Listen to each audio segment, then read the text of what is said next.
बिस्मिल्लाहिर्रहमानिर्रहीम। अस्सलाम वालेकुम। हकीकत टीवी साइंस एंड हेल्थ में खुश आमदीद। बहुत बड़ा धोखा हुआ है रूस के सदर पुतिन के साथ। ये ज़रा मनाजर देखिए, ये सीधा रशियन ऑयल फैसिलिटीज पर जाकर यूक्रेन ने हमला किया और अब तक का लार्जेस्ट अटैक था। सबसे बड़ा जो अटैक हुआ उनमें वन ऑफ द लार्जेस्ट आप कह सकते हैं ये अटैक था। और इसने जाकर मल्टीपल ड्रोन्स गए और रशिया के डिफेंस सिस्टम को इन्होंने बीट कर दिया और जाकर रोजनेफ्ट रिफाइनरी पर जाकर इन्होंने अटैक किया और इसके अलावा दीगर जगहों पर जहां पर इनके ऑयल प्रोसेसिंग यूनिट थे वहां पर अटैक हुआ। अब सिर्फ आपको 2 मिनट में समझ लग जाएगा कि पुतिन के साथ धोखा क्या हुआ है। कौन है जो चाहता है कि रशिया का ऑयल मार्केट में ना आए? अमेरिका। कौन है जो इंडिया पर पाबंदियां लगा रहा है और कह रहा है कि किसी सूरत ऑयल नहीं लेना? अमेरिका। डोनाल्ड ट्रम्प, जाहिर सी बात है। आप इमेजिन करें कि यूरोप को कॉल करके किसने कल कहा है कि तुमने रशिया से ऑयल नहीं लेना? अमेरिका ने कहा है। किसने कहा है कि यूरोप को कि मिलकर चाइना पर पाबंदियां लगाते हैं कि रशिया से ऑयल ले रहा है? अमेरिका। जब ये सारे काम अमेरिका कर रहा है तो आप 48 घंटे पहले की स्टेटमेंट देखें। ये स्टेटमेंट थी डोनाल्ड ट्रम्प की जानिब से। उसने कहा कि यूरोपियन लीडर्स असल में जिम्मेदार हैं जो यूक्रेन की जंग बंद नहीं हो रही है उसको उकसा रहे हैं, फलाना कर रहे हैं। ये उसने बात कही है ना। अब आप सोचें कि दोनों सेम पेज पर थे, रूस और अमेरिका। अचानक से डोनाल्ड ट्रम्प फिर जब ये ट्वीट करता है, आप देखें जो मोदी वाले उसने ट्वीट किया जिसमें उसने बताया सारी दुनिया को कि भाई मोदी हमारे यहाँ से यानी इंडिया चला गया और रशिया भी चला गया और चाइना के हाथ में चले गए।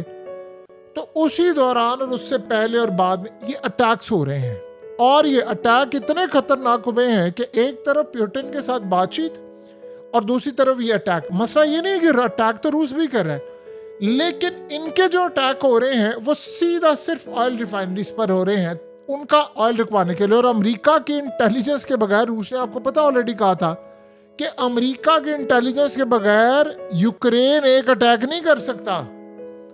अमेरिका की सारी दी गई इंटेलिजेंस है जो अटैक करवा रही है। तो ये अटैक जो हुआ यूक्रेन के ड्रोन्स ने जाकर मल्टीपल, एक ऑयल फैसिलिटी नहीं, मल्टीपल जगहों पर, मल्टीपल शहरों में इनकी ऑयल फैसिलिटीज को जाकर उड़ाया है। तब जब डोनाल्ड ट्रम्प और पुतिन आपस में बातचीत कर रहे हैं, यानी उसने एक तरफ उससे बातचीत की, एग्जैक्टली वही काम हुआ है जो ईरान वाले मामले पर हुआ था।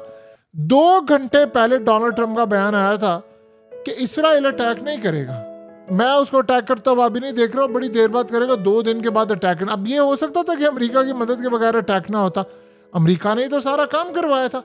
तो यहाँ से अंदाजा कर ले, रूस से जब वो बातचीत कर रहा था तो उसको कह रहा है कि मैं तुम पर माशी पाबंदियाँ लगाना चाहता हूँ, फलाना करना चाहता हूँ, लेकिन मैं चाहता हूं कि मामला भी हल हो जाए। और दूसरी जानिब यूक्रेन के थ्रू अटैक करवा दिया। और अब आप देखें इतना बड़ा धोखा हुआ है उसके साथ। ये बात उसको पता थी कि अटैक होना है, लेकिन मसला ये, अब वो ये कह तो नहीं सकता कि अमेरिका ने डायरेक्टली किया। लेकिन ऑलरेडी आपको पता है कि कुछ अरसे पहले रूस ने कहा था कि अमेरिका की इंटेलिजेंस और उसकी मदद के बगैर यूक्रेन की औकात ही नहीं है कि वो अटैक कर सके मॉस्को पर। अब इन्होंने ये काम किया है कि उसके उस सोर्स को तबाह करना चाह रहे हैं जहां से उनकी इनकम जनरेट होती है।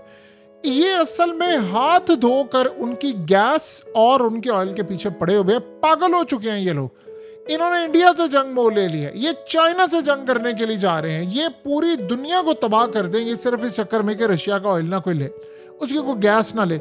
और अब यूरोप को वो कह रहा है डोनाल्ड ट्रम्प कि तुम लोग इनसे गैस और ऑयल ना लो। वो नहीं रुक रहे, लेकिन वो सोच रहा है कि अगर इनकी ऑयल फैसिलिटीज को तबाह कर दिया जाए तो कैसा रहेगा। अब यही काम करें। 180 किलोमीटर अंदर तक जाकर ये अटैक हुआ है रात के 2 बजे और आसमान पर शोलों की इस वक्त, यानी आप समझ लीजिए जो नज़ारे आ रहे हो कितने खतरनाक है। लेकिन जो बड़ी अजीबोगरीब सूरत हाल हुई है उसमें यह हुआ है कि S-400 को बाईपास किया है। ये बात माननी पड़ेगी। इससे एक बात तय हो गई है कि ये जो इन्होंने तकरीबन 92 ड्रोन्स मारे, 100 के करीब इन्होंने ड्रोन्स मारे हैं, 92 के करीब वो कह रहे हैं, मजीद साथ है 100 के करीब ये जो ड्रोन्स मारे हैं इन्होंने जाकर टारगेट किया है और ये सारे के सारे ऑलमोस्ट ड्रोन्स S-400 को बाईपास कर गए। देखिए दुनिया का कोई डिफेंस सिस्टम नहीं है ऐसा। ये जो छोटे ड्रोन्स आए ये ईरान ने, ये असल में हिजबुल्लाह ने काम शुरू किया था ईरान के ड्रोन से। ये स्ट्रेटजी हिजबुल्लाह की इतनी खतरनाक थी कि उन्होंने इसराइल को उड़ाकर रख दिया था। अब हसन नसरुल्लाह इस दुनिया में तो रहे नहीं है, लेकिन उनकी स्ट्रेटजी कायम है। और मजे की बात यह है कि इसको फॉलो सारे करते हैं, लेकिन नाम उनका कोई नहीं लेता। ये पहले हुआ था, आप याद कीजिए, इसराइल के खिलाफ उनकी सारी की सारी नीचे चीज़ों को जासूसी के तौर पर सारी वीडियोस बनाते थे, ड्रोन भेजते थे, घंटा घंटा पूरा ड्रोन इनका उड़ता रहता था। अब वही काम इसराइल ने इंडिया के थ्रू पाकिस्तान के साथ किया, पाकिस्तान में भी इनके ड्रोन्स है। यही काम ईरान ने किया इसराइल के साथ, यही काम रशिया करता है, और यूक्रेन भी रशिया के साथ यही करता है। सबको पता है कि एक दूसरे के डिफेंस सिस्टम ने इसको नहीं रोकना, और ये छोटे छोटे ड्रोन्स नहीं रुकते, ये बड़े खतरनाक है। सो इस सूरत हाल के अंदर इन्होंने ये काम किया और ये वहां पर अटैक किया, लेकिन ये इतना बड़ा धोखा था कि बातचीत में लगाकर उसको कि जी मैं तो तुम्हारे साथ हूँ, यूरोप करे, और अंदर से अटैक करवा दी। ये बहुत खतरनाक सूरत हाल है। सो यहाँ से आप अंदाज़ा लगा सकते हैं कि रूस के सदर के साथ कितना बड़ा ये धोखा हो रहा है। देखिए, मसला सारा ये है कि अब उसके पास जो मामला सामने आ रहे हैं उसमें आज प्यूटन ने बड़ा ऐलान कर दिया। एक तो उसने बदला लेना है इसका, और उसने ऐलान क्या किया, उसने कहा एक तो इनके इलाके फतह करो। अपनी फौज को उसने हुक्म दिया है कि मैदान में तगड़े होकर लड़ो, जो इलाके अब मजीद है वो इलाके हासिल करो। ये बात डोनाल्ड ट्रंप को हजम नहीं हो रही। वो असल में क्या चाह रहा है, वो करता क्या है कि जो इलाके ये पकड़ते हैं, कैप्चर करते हैं, वो मिनरल्स वाले हैं। ट्रंप असल में उसको रेड लाइन तस्वुर करता है कि ये क्या, ये इलाके तुम लोग पकड़ोगे, ये तो नहीं मैं तुम्हें देने दूंगा। और वो इलाके हैं जो असल में वो पकड़ना चाहते हैं। उसकी रीजन क्या है, देखिए, इन इलाकों को आप थोड़ा समझे, इस पॉइंट को थोड़ा सा समझे। ये जो इलाके हैं ये बड़े खतरनाक हैं ट्रंप के लिए, क्योंकि इनमें मिनरल्स हैं। इसी की तो डील की हुई थी। अब वो इलाके हाथ से जा रहे हैं। सो जब ये इलाके हाथ से जा रहे हैं तो ट्रंप को तो गुस्सा है। वो कह रहा है कि तुम मिनरल्स, मैं तुम्हारी मईशत को तबाह करूंगा। आप अंदाजा करें, इन्होंने रूस को कहा कि तुम लोगों ने किसी सूरत अब ये ऑयल इंडिया को नहीं देना, वो नहीं माना। इंडिया को अगर तुमने बाय नहीं करना, वो नहीं माने। तो इन्होंने यूरोप को कहा कि तुम अब बाय ना करो। और आप सोचिए, यूरोप को ट्रंप कन्विंस करने की कोशिश कर रहे हैं। यूरोप से ज्यादा गैस का मुआहदा हो गया चाइना के साथ, वो गैस सारी उधर दे रहा है। यानी आप अंदाजा कर लें कि इनके मामलात कितने ज्यादा खराब है और ये क्या इस वक्त सूरत हाल पेश करे। अब प्यूटन का हुक्म आया है, ये इलाके फतह कर लो, हम नुकसान अपना पूरा करेंगे। वो इलाके जहाँ पर मिनरल्स होते हैं, जब आप एक दफ़ा फतह कर लेते हैं तो आप समझ लें आप लाइफ टाइम के लिए आपके पास पैसे आ गए हैं। ये जितनी जंग इस वक्त हुई है, जितना नुकसान रूस का हुआ है, रूस ने उससे 1000 गुना ज़्यादा, जो 20% खाली सिर्फ इलाका फतह किया ना, 1000 गुना ज़्यादा उसका नुकसान पूरा कर लिया है।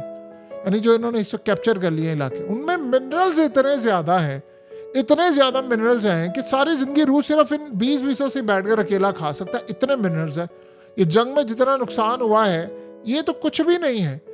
इस जंग में रूस का तो खैर इतना नुकसान नहीं हुआ जितना यूरोप का हो गया है। महंगाई वहां पर इतनी ज्यादा है, लॉ एंड ऑर्डर के वहां पर मसाइल हैं, उनकी मार्केट सारी खराब हो गई है, उनकी तबाही हो चुकी हुई है। चाइना ने उनकी मार्केट तबाह कर दी है। इस जंग में उनके असला इतना ज़ाया हो चुका हुआ है और उनकी इंडस्ट्री तबाह हो रही है गैस की वजह से, इतनी महंगी। अब आप सोचिए उसमें हुआ क्या है कि इतनी बड़ी कंपनी जो वहाँ पार्ट्स बनाती थी वो बैंकरप्ट हो गई हैं क्योंकि गैस महंगी है। वो ज़्यादा देर सर्वाइव तो नहीं कर सकते थे ना, एक टाइम आ रहा था तो उन्होंने गिव अप कर देना था। अब चाइना ने मार्केट उतनी देर में कैप्चर कर लिया सारी, तो चाइना की मार्केट कैप्चर करने के बाद ये यूरोप सारा तबाह हो रहा है। अब भी आग लगी हुई है, बरतानिया को आग लगी हुई है आज भी। नहीं मैंने लॉन्ग रेंज मिसाइल देना, मैं चाहता हूँ रशिया को आप अटैक करें। यूरोप भी ये चाह रहा है। 6000 न्यूक्लियर वॉरहेड्स हैं, 6000 के करीब रूस के पास। अगर रूस ने 1%, सिर्फ 1% भी चला दिए ना, ये सारा यूरोप तबाह हो जाएगा। ये यूरोप फिर किताबों में ही मिलेगा, इसके नक्शे और ये वो आपको सिर्फ किताबों में ही पता चलेगा तारीख में कि कभी यहाँ पर कोई यूरोप बसता था। इतनी तबाही यहाँ पर हो जाएगी। ये लोग जो हरकतें करते फिर रहे हैं ना, उसे इनको छोड़ना नहीं है जो इनके साथ होने के लिए जा रहा है। बहरहाल एक बात तो अच्छी तरह तय है, हालात ये बता रहे हैं कि अगले कुछ अरसे के अंदर अब ये लड़ाई बड़ी होने जा रही है। प्यूटन ने किसी पर एतबार नहीं करना, उसको चकमा देकर, धोखा देकर उसकी ऑयल फैसिलिटीज इन्होंने तबाह की है। ये ऑयल फैसिलिटीज को टारगेट असल में यूरोप से भी ज्यादा, याद रखिएगा, अमेरिका करना चाहता है। असल में वो इतना बेवकूफ है डोनाल्ड ट्रंप, उसको सिंपल सी बात ये नहीं समझ आ पा रही। वो कश्तियां जला चुके हैं, ये नहीं होना। आप ये जंग नहीं जीत सकते टैरिफ के, आप जो मर्जी कर ले, आप ये जंग नहीं जीत सकते। आप ये समझ रहे हैं कि वो अगला चुप करके बैठ जाएगा। देखिए, जंग में स्टार्ट के 6 महीने बड़े अहम होते हैं। 4 साल हो गए हैं वो ये जंग नहीं हारा। सारा यूरोप उसके खिलाफ है, अमेरिका उसके खिलाफ है, सारी जहान की पाबंदियां हैं, वो नहीं जंग हारा, वो नहीं हारेगा। वो मजीद ताकत पकड़ चुका है। अगर ताकत ना पकड़ चुका होता तो डोनाल्ड ट्रंप आज ये ट्वीट करता। बहरहाल अब इनको उसने सबक सिखाना है और फौज को हुक्म देना है कि अब इनको छोड़ना नहीं। हकीकत टीवी साइंस एंड हेल्थ की इस वीडियो के नीचे कमेंट जरूर कीजिए, अपनी राय का इजहार जरूर करें और इस वीडियो को हर जगह शेयर करते हुए चैनल को सब्सक्राइब जरूर करें।